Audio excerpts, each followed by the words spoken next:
Hey guys, welcome to the Daily Word Bible Study, a plain and simple, book by book, chapter by chapter, verse by verse study through the entire Bible. Currently, we are in Proverbs chapter 22. Now, these Proverbs, these chapters really have some great Proverbs. Last time, we kind of lingered on the Proverbs, train up a child in the way he should go, and when he is old, he will not depart from it. So, resisting the urge to really get deeper into that. But think of what he says: train up a child in the way he should go, and that's kind of the principle you should kind of uh, lead with, not the way you want him to go, but in the way he should go. And the way he should go is the way of the Lord. All right, so let's get back, and I'm going to pick it up in verse 7. It says, "The rich rule over the poor, and the borrower is the slave to the lender." Now, this is, again, the wisdom here. The rich rule over the poor. And notice this phrase: the borrower is the slave to the lender. Now, in this time, keep this in mind, there was a different mindset. Because if you borrowed and could not pay, you became a slave. It was called in debtor's slavement. And the idea is that they didn't have bankruptcy laws, bankruptcy protections. Okay, they didn't have that. If you didn't pay your debt, then you were the slave to that person until you paid off the debt. Okay, now there are different forms of that even as we speak today, but that's basically in terms of what is in mind here. But the principle is this: here's the principle that is universal. So throughout time, the borrower is a slave to the lender. When you borrow something, no matter the way, the borrower is, again, a part of the evil world system. So he says the rich rules over the poor, and he says, and the borrower is a slave to the lender. Whenever you borrow, people like that, you become a slave in some form. So now, what happens in our mindset and our culture, borrowing takes upon something different because we ourselves are not the guarantee of the debt. That's why I say, so today we have bankruptcy laws. If I amass too much debt, I can file bankruptcy. Or, for example, in the case of your home, if you don't pay your taxes and your loan mortgage, then the house is seized from you. So the house, in the sense, is the slave to the mortgage company, and it is always the slave to the government because you have to pay taxes on that house. If you don't pay taxes, there's what's called a tax lien. Okay, and people buy those tax liens and they pay off the taxes, but then you become a slave to the person who bought the taxes. I think typically their profit from buying your taxes is about 20%. The greatest payday for those kinds of tax sales is when you don't pay at all, and then they could wipe out. You could have 50 mortgages on it, and if you don't pay those taxes, that the greatest payday for a tax person like that is that after the redemption period, they get that house free and clear.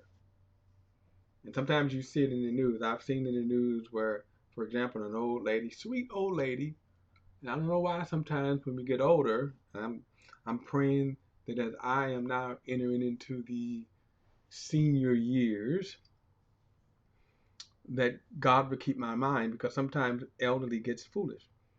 And there are times when people, every now and then you see it in the news. It happens more frequently. This just so happened to be a juicy news bit where you have an elderly lady who's been in her house for 50 years, it's paid off, but she didn't pay her taxes. So then all of a sudden now the guy buys, she don't pay the taxes, and after a while it goes to tax sale. So a person buys the taxes, and the taxes could be anywhere $600. $2,000. But the house could be worth $50,000, $100,000, $500,000. And especially if it's paid off free and clear. Now, I've seen mortgages not do that, but usually mortgages watch that because they pay, they want to protect their mortgage. But after so long, after the redemption period, then all of a sudden the house goes to the person who bought the taxes. And then he comes and says, get out of my house. And then there's nothing for the lady to do but to get out of her house. No matter what newspaper you can say, have a heart. No, you didn't pay the taxes. And this person is going to make, with their little investments, that much money. My point is, he says the borrower is the servant, slave to lender. If you buy a car, right? You buy a car. That car is not paid off, and that car is not yours until you pay it off. That's why we know the repo man. Okay. So the point is that, now in our economy, however, there's a wise way of borrowing. But notice he said that the borrower is the slave to the lender. Now, I'm not going to tell you that you shouldn't borrow. I borrow. I owe on my house. But I'm telling you that if you're going to borrow, pay it. Don't be foolish. Sometimes people think they'll get in over debt, especially with a house. I'm indulging myself here again because these are such good rules of wisdom here. But oftentimes, because see, when people, will come to the church, and you hear people say, "Well, how come the church just doesn't help? Church got all that money. How come they don't help?" Well, first of all, the church is not supposed to help you. The church doesn't exist to pay your faults. I'll say that again. The church doesn't exist to pay your faults. The money that you give to your church is for the upkeep of the church. It's not a savings. It's not a credit union for you to, well, guess what? I didn't pay my bills. Now I'm gonna draw out. That's not what that's for. It would be wise for a lot of you pastors to have financial seminars, basic financial seminars, not pipe dream seminars. You can have those, but just basic financial seminars, how to maneuver through the everyday finances. But some of you will know better. You know when you buy a car that you have to pay the monthly note. You know that. And when you don't pay it, you're going to get in trouble. You walk out one day and your car is gone because the repo man came and got it. You don't pay your taxes. You don't pay your mortgage. You know it's going to go. So some of you pastors would be wise to teach your congregation that. Now, I know pastors that they have these pipe dream financial seminars where they fly in all of these millionaires and they give you all that kind of stuff. Those are money-making schemes, but I do digress. How about just teaching your people, exhorting your people, pay your mortgage? Because if you're going to enter into those kind of agreements, pay your mortgage. I'll say this too. Because a lot of times people always talk about wealth. There's this buzzword called a wealth transfer, the transfer of wealth. Never going to happen. You know why? Because the average person, when it comes to finances, are stupid. You could take all of the money from the wealth, the wealthy people, all the money. You can go and say, okay, Elon Musk, Bill Gates, come on down the ladder. You can take all of their money and give it to the poor, right? You give it to the poor. The rich people are going to get it back within 5 years. Why? The rich rule over the poor. Why? Because the poor sometimes are stupid when it comes to finances. By the way, that's not the answer. When people call it the wealth transfer, it's not the answer. The reason why Elon Musk and the Amazon guy, Steve Bezos, the reason why, especially Steve Bezos, you know why? People like their products. That's plain and simple. That's why they're rich, because people like their products. Okay. Anyway, the rich ruleth over the poor, and the borrower is a slave to the lender. Now, verse 8 says, the one who sows injustice will reap disasters, and the rod of his fury will be destroyed. So true. Verse 9, a generous person will be blessed, for he shares his food with the poor. Again, we always see how God has a heart for the poor. Let me say this about the giving to the poor. And I think, because notice he said the generous person will be blessed, for he shares his food with the poor. First and foremost, um, when you give to the poor, I'm going to say this: stop judging them. Stop wondering where your money is going. So you got, to me, two choices: either give to the poor or don't give to the poor. And I'm saying you can make that decision based upon a couple of factors. In our culture, again, when you think about this mindset right here, when you were poor, you were poor. For example, the blind man that Jesus healed, he was born blind. He had no way of making money. He was poor. They would just sit him in wherever he was sitting at, in this case by the pool, and he would beg for money. That's it. He would beg so he could buy food. And I'm not for sure if he's homeless or not, whatever, but he would beg.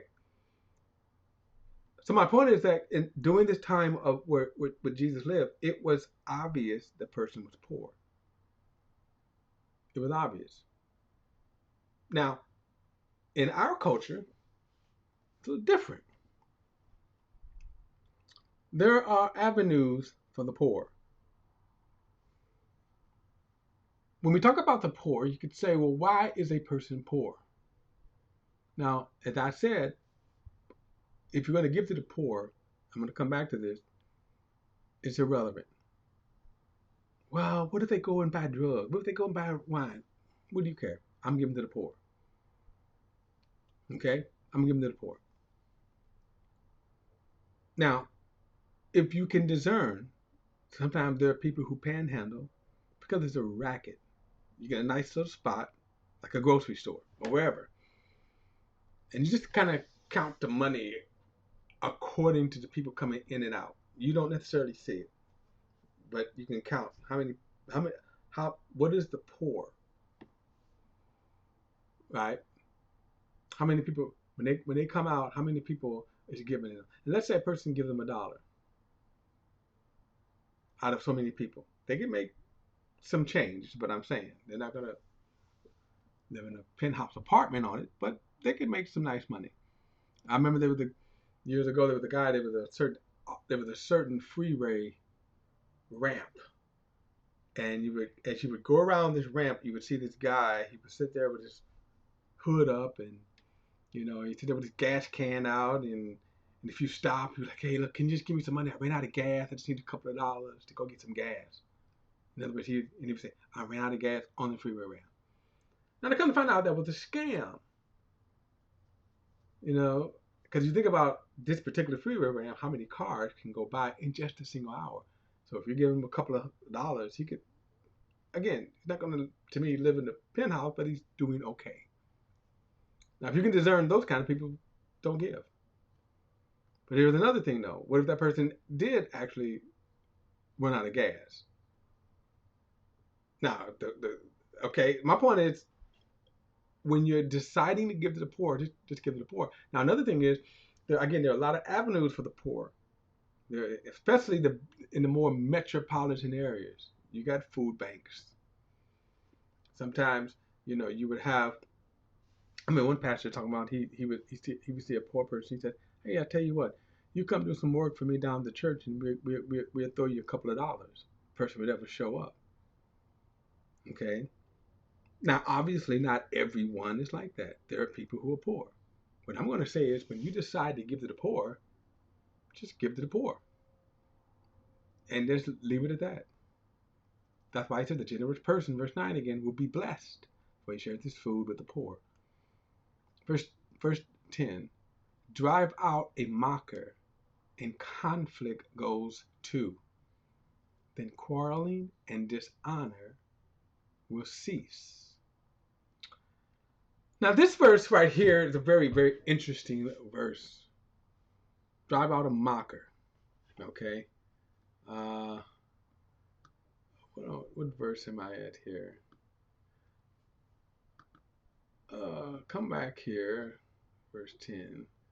Now, this. So look at this here.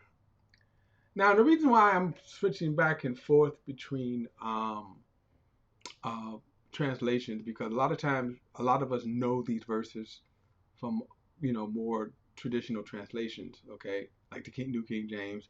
This is the English Standard Versions. I think it's close to the King James. I like the Holman Standard Christian Bible. But notice this, here the verse says, "Drive out a scoffer, and strife will go out, and quarrelings and abuse will cease." Now, I want you to see something when again, not to get into a debate over different translations, how words are translated. To me, they both say the same thing. We're just more used to this kind of language than the Holman Christian Standard translation here. Okay. Now, and again, so I won't get into that, but when he says drive out a scoffer and strife will go out, in other words, a person that is the source of trouble or conflict, and that's the point that I want to bring out here. That when you can have a group of people, and you can have someone that is always stirring up trouble, arguments, quarrelings, fightings, right? Whether it's your home, that relative, whether it's in the workplace, church, anywhere where groups of people congregate, you can have that one person that always will stir up people. And in general, people, um, in general, people are followers. So it's easy for them to get stirred up. So that could be that one person in your home, whether mother, father, child, that one person who had a chip on their shoulder at church, or they're a cantankerous person. One, again, they're scoffers, as he says right here. They're scoffers. So he says that they are the source. When they come around, everybody's bummed out. Everybody is stirred up into strife. There's always some kind of argument, strife, right? That one person's going to always agitate people. He said, if you drop out that person, that one single person, notice he says, quarreling and abuse will cease.